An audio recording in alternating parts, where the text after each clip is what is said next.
County is proud to have invested in sustainable breastfeeding programs through strong county leadership, domestic resource allocation, integration of nutrition into county plans, and effective partnerships with communities and our development partners.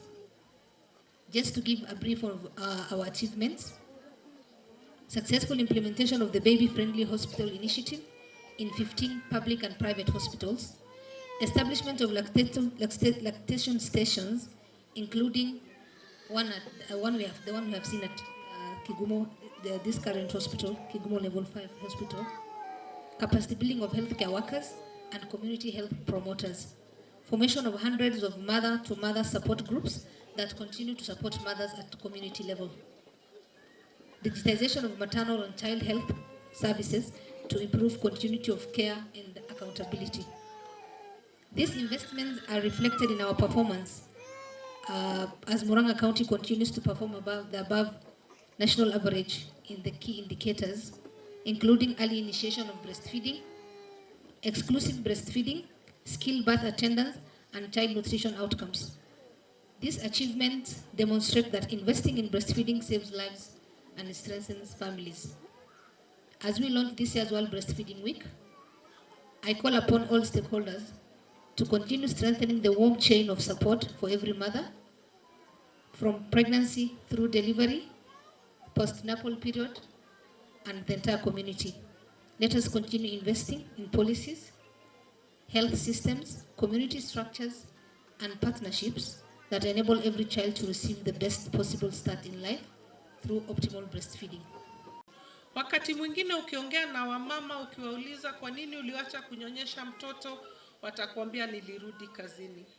We ask government to help us support particularly partners in the private sector to help women with sufficient maternity leave as indicated in the Breastfeeding Act so that they can be able to breastfeed their babies. And particularly in the private sector, we also know that there are a lot of hospitals that are still contravening the code. Wanawake wengi siku hizi hawataki kuzaa naturally. Wanachukua elective cesarean, wakati mama bado amelala, unapata mtoto ameshapewa maziwa mengine. Si ndio? We need to fight these things and we need to protect our babies so that they can be able to breastfeed properly. The other thing I wanted to mention is that one of the main things that will help us guests, I want to reaffirm Nutrition International's commitment to support, promote, protect, engage, and galvanize support for breastfeeding, not just today, but as a day-to-day activity and not just during the World Breastfeeding Week.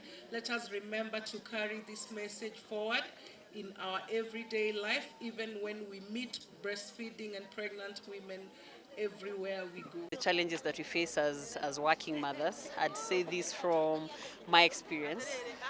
Going back to work after 3 months is not an easy thing. Today being the beginning of the World Breastfeeding Week and the emphasis on breastfeeding for the first 6 months, you can imagine going back to work after 3 months. So what happens to the next 3 months? It means that you have to express milk while you're at work. Some of the workstations don't have breastfeeding rooms. That's number one. Number two, even like support.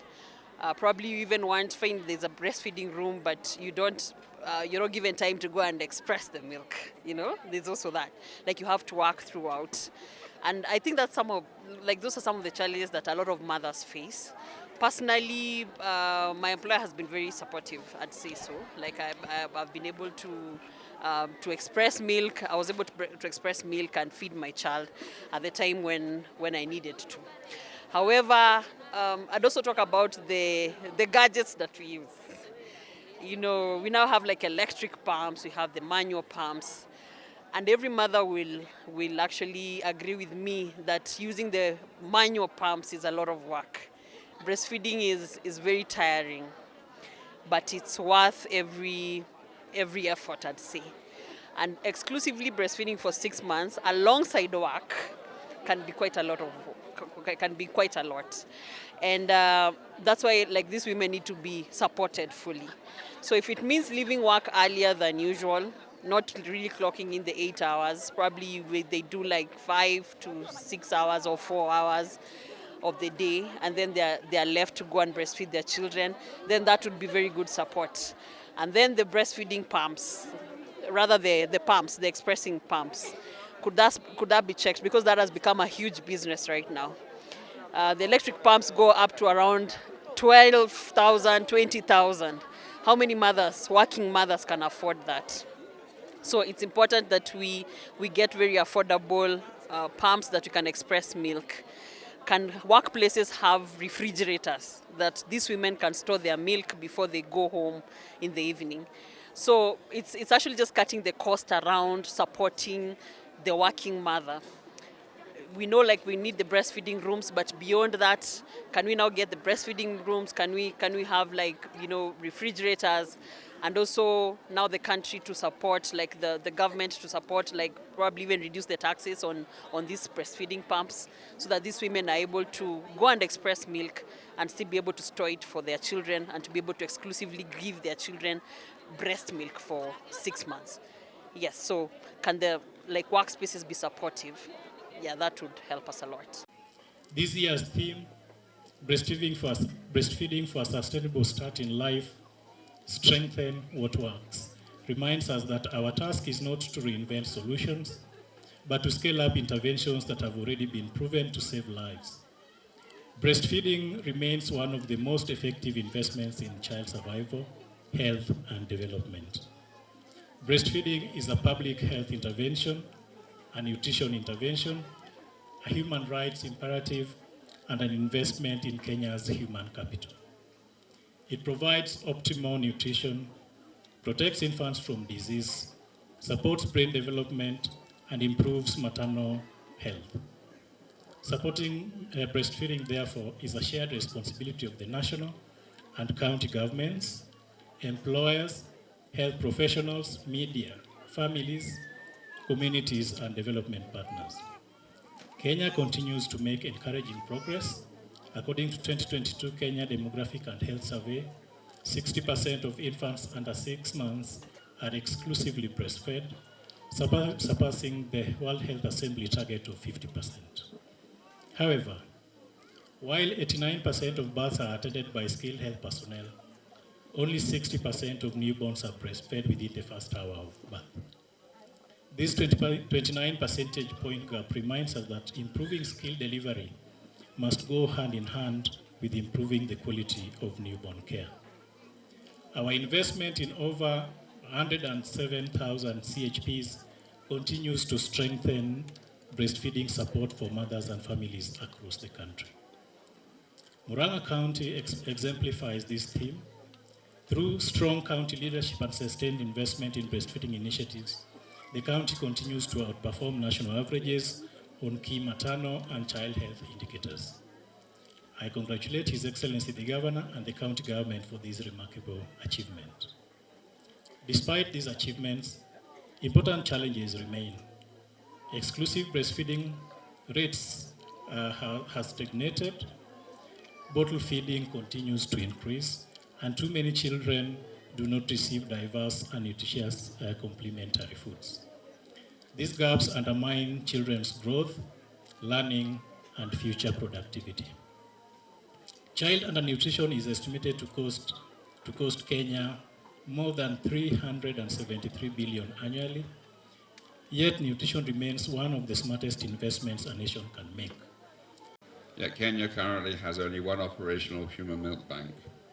And I think as we look to the future, expanding access to safe donor milk must also be part of our efforts to reduce preventable newborn deaths and give every child the healthiest possible start in life.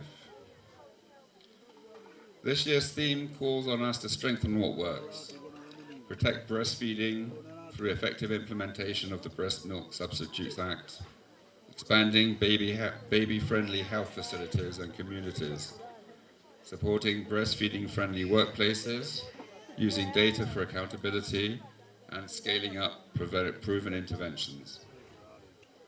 Above all, it means ensuring that every county prioritizes newborn nutrition and invests in giving every child the best possible start in life. So let me leave you now with one question. What kind of nation are we if our smallest citizens cannot access the best possible start in life? So today, UNICEF and WHO call on governments, health professionals, academia, the private sector, civil society, employers and families to strengthen the warm chain of support around every mother and newborn. Let us protect breastfeeding, invest in quality newborn care, expand access to donor human milk, and ensure no child is left behind because they were born too soon, too small, or into difficult circumstances. Let this be the moment Kenya reaffirms that every born matters, the moment we strengthen what works, accelerate action where gaps remain, and make breastfeeding a national commitment for every child. Because every newborn deserves more than a birth. Every newborn deserves a chance to thrive and reach their full potential.